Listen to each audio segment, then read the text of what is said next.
ایک انہوں نے کویشچن کیا تھا کہ بعض اوقات یہ جو بھیک مانگنے والے افراد ہوتے ہیں یہ بد دعا دے دیتے ہیں، اگر آپ ان کو کچھ نہ دیں تو جواب میں بد دعا دیتے ہیں، تو ان کی بد دعا کا خوف رکھنا کیسا ہے؟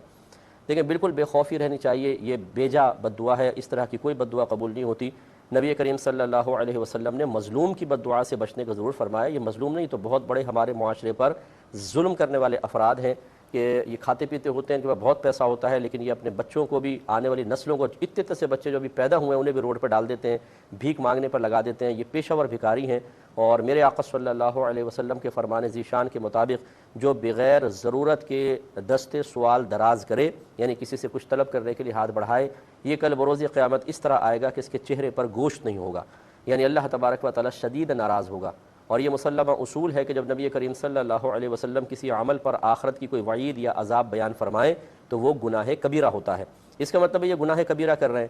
اب گناہ کبیرہ میں تعاون نہ کرنے کا حکم ہے۔ اللہ تعالیٰ فرماتا ہے تعاونوا علی البر والتقوی ولا تعاونوا علی الاثم والعدوان، نیکی اور بھلائی کے کاموں میں ایک دوسرے سے تعاون کرو لیکن گناہ اور زیادتی کے کام میں تعاون نہ کرو۔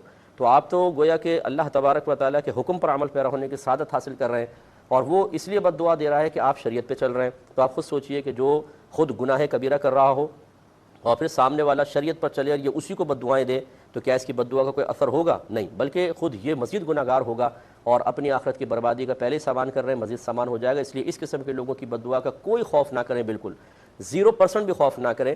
یہ اسی طرح ایموشنلی بلیک میلنگ ایک طریقے سے کرتے ہیں کہ یہ بد دعاؤں کے الفاظ کہتے ہیں، ہمارے لوگ ڈر کے بیچارے فوراً دے دیتے ہیں اور اس طرح اپنا یہ کام چلا رہے ہوتے ہیں۔ اس طرح ہرگز نہ کریں، یہ گناہ ہے۔